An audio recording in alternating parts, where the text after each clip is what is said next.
Y hasta ahora saludamos desde nuestros estudios en Nueva York a José Fernández, ex subsecretario de Estado para Asuntos Económicos, Energéticos y de Negocios en los primeros 4 años de la administración de Barack Obama.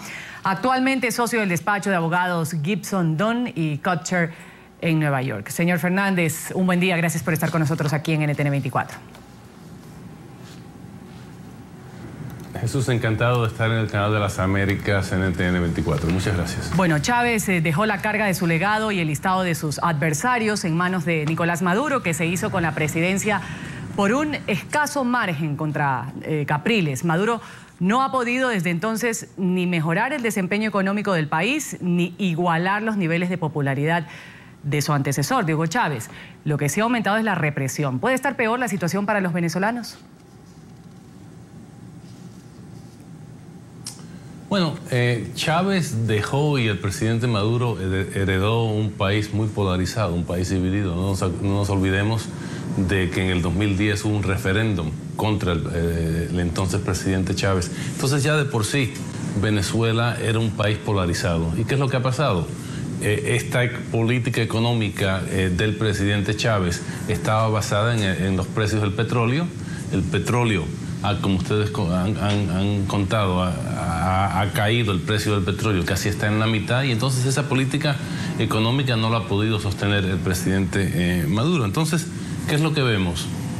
Un Producto Bruto que según el FMI en este año va a disminuir en un 6, un 7%, un déficit fiscal de un 7%, y todo esto basado en el precio que pagan los venezolanos por el petróleo, y muchos que pagan menos de lo que vale un vaso de agua.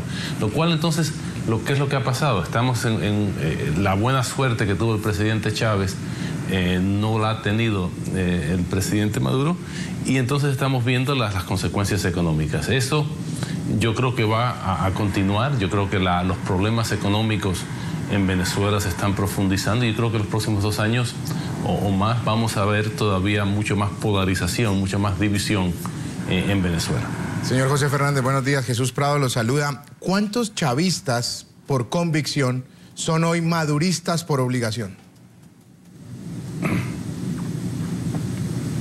Es una gran pregunta. Yo creo que llega un momento de que no tienen otra salida. ¿Por qué? Porque aún dentro del chavismo seguramente que hay otras personas, hay otras partes del chavismo que quisieran que el presidente Maduro no esté ahí, pero hoy en día es el líder y no hay mucho más que se pueda hacer. Entonces, lo que estamos viendo es un país que está buscando la manera de salir de esta encrucijada económica, un país que depende del petróleo, pero que el petróleo ha bajado de una manera estrepitosa, y entonces no tienen otra salida. Tienen que buscar una salida, y a la misma vez tienes una oposición que de por sí también está dividida y que está sufriendo los estragos de la opresión por parte del gobierno venezolano hoy en día, que hay muchos que están en la cárcel, y hay más de la tercera parte de los alcaldes de oposición venezolanos hoy en día tienen procesos legales en su contra,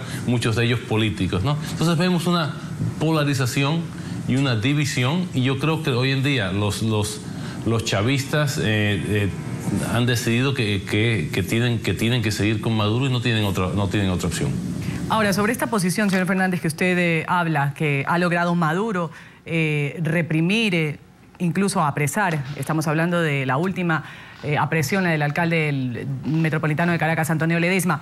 La oposición debió haber tomado otro papel, quizás cuando fue el anuncio de la muerte de Chávez hace 2 años. Bueno, yo creo que la oposición, de nuevo, siempre no ha sido una oposición, aunque se llame mesa de unidad, no ha sido una oposición unida. Han habido divisiones, y también es muy difícil tener una oposición cuando hay un gobierno en ese momento que está oprimiendo, que está atacando a la oposición, y eso lo hace muy difícil, dificulta mucho la tarea de una oposición. Entonces yo creo que han hecho lo posible, pero esta división no la creó la oposición y va a continuar, y es algo que va a tomar tiempo en llegar a una conclusión. Muy bien, le agradecemos a José Fernández, subsecretario de Estado para Asuntos Económicos, Energéticos y de Negocios en los primeros 4 años de la administración de Barack Obama. Muchas gracias por su tiempo, por estar con nosotros en el informativo de NTN 24. Un buen día. Gracias.